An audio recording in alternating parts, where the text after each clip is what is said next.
I didn't know her plan. And because I didn't, I almost ruined everything. This is the ending you didn't see.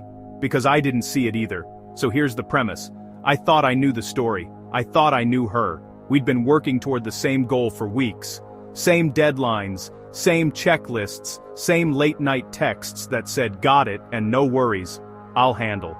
But there was a hidden plan running under the surface, and I missed it. Today, I'm pulling back the curtain on the clues you missed, because I missed them, too. The problem started with assumptions. I read her silence as indifference. I read her last-minute changes as chaos. I read her distance as not caring. And I built this whole mental movie around those reads. You ever do that? Fill in the gaps with whatever story feels most convenient? Yeah, me too. Here's where the misinterpretation took root. First, timing. She kept pushing meetings 10 minutes later, then 20. I took that as flaky. Second, secrecy. She'd say, I'll circle back, and then send a result with zero explanation.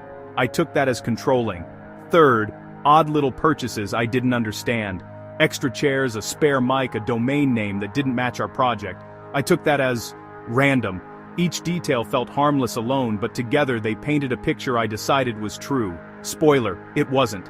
Let's unpack the part you didn't see. The timing. She was moving chess pieces I didn't know existed, scheduling around someone else's availability I never asked about. The secrecy? She was keeping certain details quiet because she knew if I saw them too early, I'd try to fix them, not trust them. And those weird purchases? They were all part of scaffolding, temporary pieces that held up something bigger until the final moment made sense. Subtle clues were everywhere. The extra chair wasn't clutter. It was a seat reserved for someone missing. The spare mic wasn't overkill. It was a backup for a fragile moment. The domain name? A redirect, a doorway, a breadcrumb to pull someone home. I didn't see her leave the call early to answer a message from a number saved only as a period. I didn't notice how her questions always came with two options, like she was testing for a choice I wasn't making. I didn't notice her calendar blocked out with a single word. Bridge. Bridge to what, right?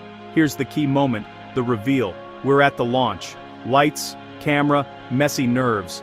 I'm ready to present the product we built, she interrupts. Before we start, she says, voice steady, I need to show you something. The screen goes black, then a video flickers on. It's not about the product.